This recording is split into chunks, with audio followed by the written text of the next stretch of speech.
नमस्कार, आप देख रहे हैं HR न्यूज।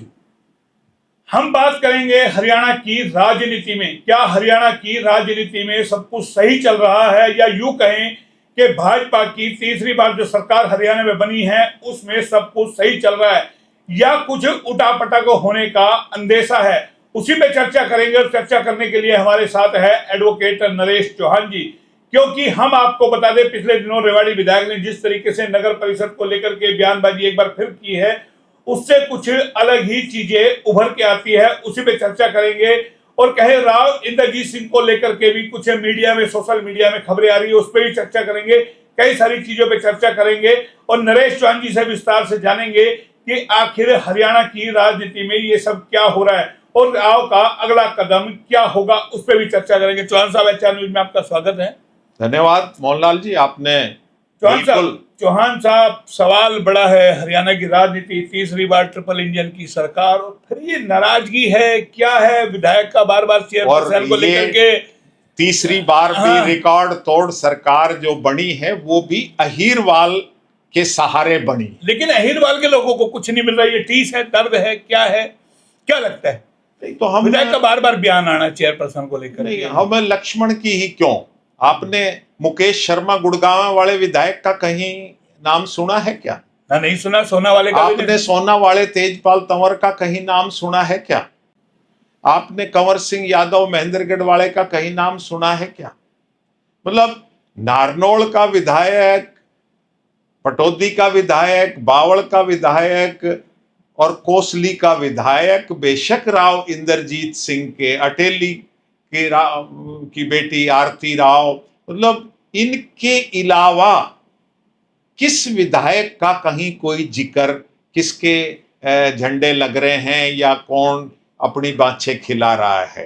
हाँ, बादशाहपुर से राव नरबीर सिंह, वो मंत्री भी हैं, लेकिन मंत्री होते हुए वो उनके बयान भी बड़े तलख और नौकरशाही पर और गुड़गांवा की बदहाली पर, और वो कहीं ना कहीं गाए बगाए भूल भी जाते हैं कि अब लगातार 3 योजना तो उन्हीं की सरकार है। नहीं, मैं वो कह रहा हूं ना, वो तो चुनाव से पहले भी दे रहे थे इस तरीके की बयानबाजी। पिछली सरकारों को दोष देते हैं। उन्होंने तो कहा था बकायदा।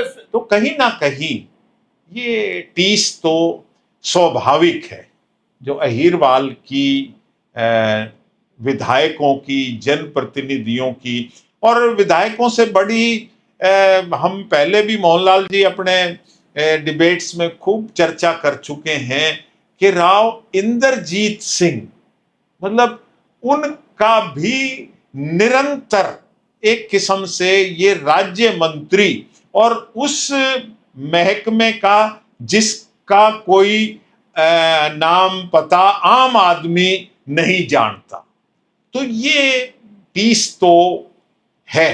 नहीं, तीस इसके अलावा ये भी तो होगा ना, भाई सीएम नहीं बन पाए, अपने कार्यकर्ता को कहते हो 15 साल करीबन हो गए, 3 योजना हो गए, कांग्रेस में भी उम्मीद लगाए बैठे सीएम बनेंगे, 2 बार हुड्डा बन गए, 2 बार खट्टर बन गए, फिर नायब सिंह सैनी बन गए। नंबर कब आएगा? पिछले दिनों डिनर डिप्लोमेसी में भी हुआ, और अभी भी फिर एक बार कि सारे विधायक पहुंचे, मंत्री पहुंचे, राव इंद्रजीत नहीं पहुंचे। सोशल मीडिया में अलग अलग तरीके से खबरें आ रही है, उसका क्या नजरिया है?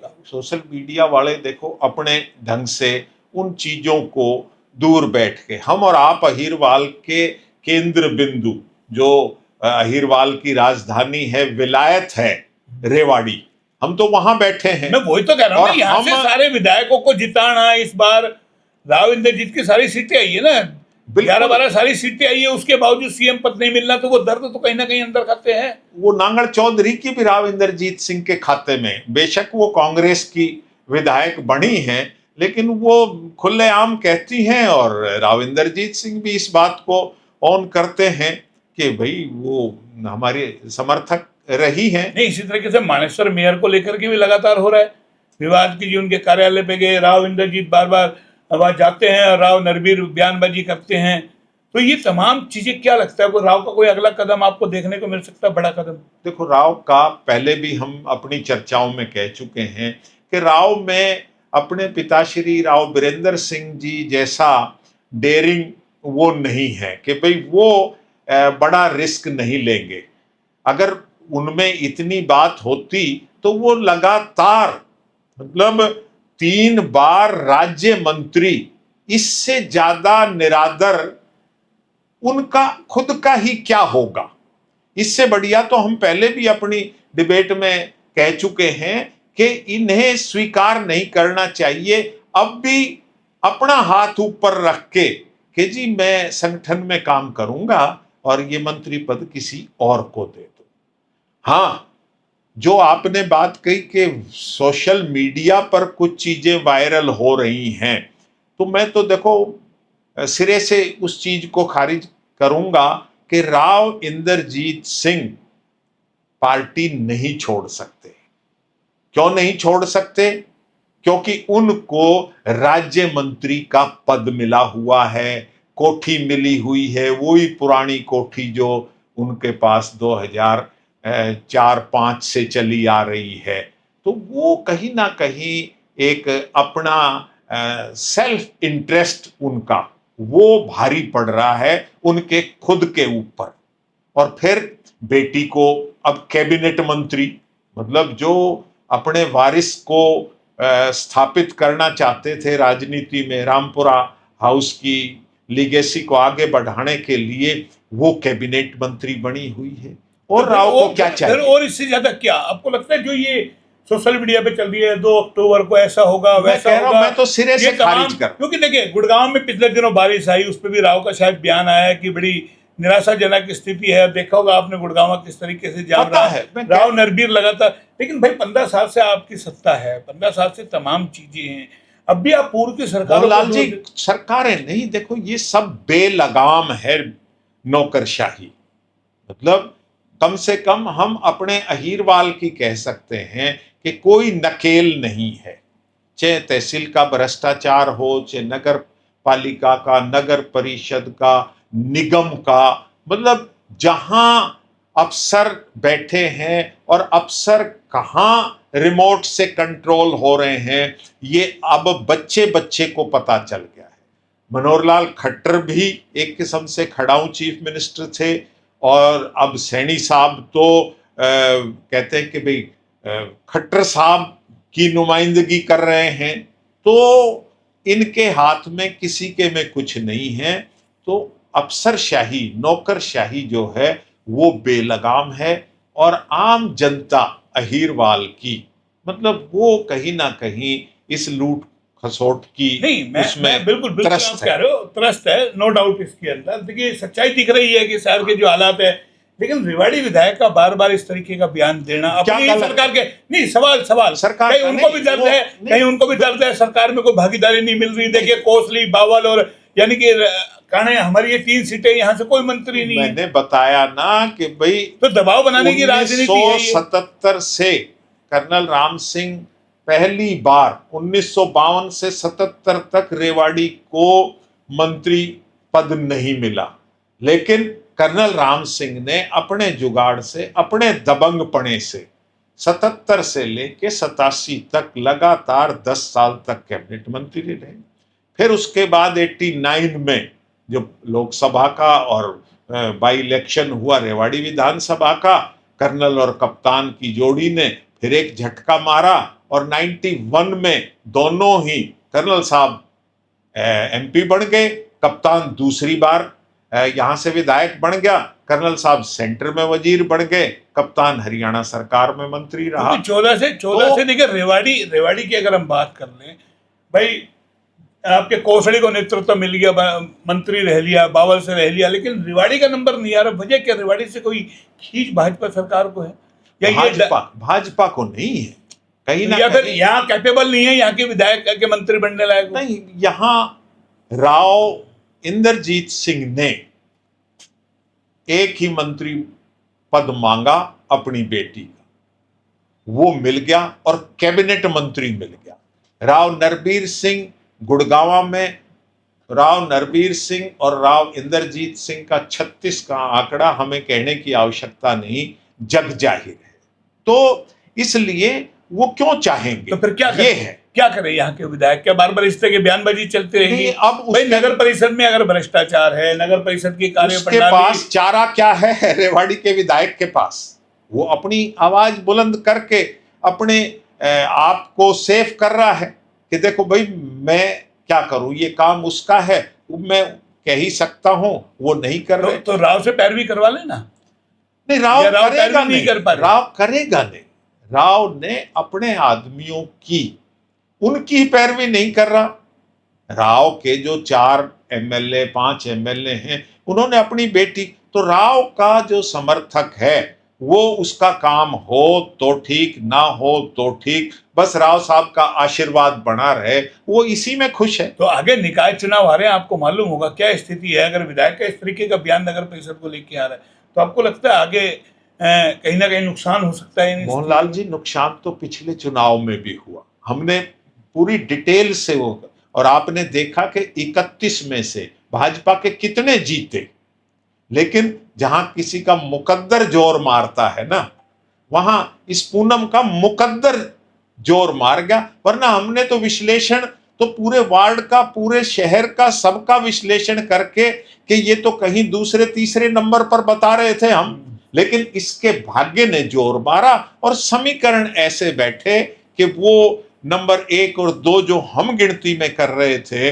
वो कहीं ना कहीं आपस में ही उलझ गए और ये बीच में से निकल गई। तो चलिए, आपको लगता है राव कुछ बड़ा कदम उठा सकते हैं जिस तरीके सोशल मीडिया में खबरें आ रही है? देखो, या हवाई खबरें हैं, या राव भी, या राव अपना पूरा 5 साल का कार्यकाल काटेंगे क्योंकि उम्र भी उनकी हो रही है, बोले 75 बार को टिकट नहीं मिलेगी। मीडिया की जहां तक बात है मोहनलाल जी, आपने अभी उपराष्ट्रपति के चुनाव का रिजल्ट देखा है, कल ही आया है। सोशल मीडिया पर कितनी हाइप थी कि भाई इंडिया गठबंधन का कैंडिडेट जो है ना, सेंधमारी कर ली उन्होंने, चाहे चंद्रबाबू नायडू का हो, चाहे नीतीश कुमार का हो, और किसी का हो, और नितिन गडकरी का नाम आया, राजीव प्रताप रूडी, और वो सारी चीजें आई। लेकिन रिजल्ट क्या हुआ कि 14 सांसद जो इंडिया गठबंधन के थे उन्होंने क्रॉस वोटिंग करी, 15 सांसदों ने अपनी वोट जो है वो कैंसिल करवाई। तो जो आप बात कह रहे हो कि भाई ये हम इस बात को तो खारिज कर रहे हैं कि राव इंदरजीत सिंह कहीं नहीं जाने वाले, लेकिन जिस तरह से उपराष्ट्रपति के चुनाव में सांसदों ने और सहयोगी दलों ने एक किस्म से ब्लैक मेलिंग कर और अपने हित साधे हैं, चाहे पैसे के लिए हो, चाहे ग्रांट ली हो, चाहे कोई और फेवर लिया हो, उसी तरीके से कोई बात कहीं धुआं उठा है तो कोई ना कोई बात तो है, तो वो कहीं ना कहीं अपना मंत्री पद इस हवाबाजी में और इस सोशल मीडिया के भाई अपना रैंक बढ़वा सकते हैं राव इंदरजीत सिंह भी, और कुछ और भी कोई अगर या फिर आपको लगता है रामगढ़ भगवानपुर हॉस्पिटल का 200 बेड का मुद्दा है,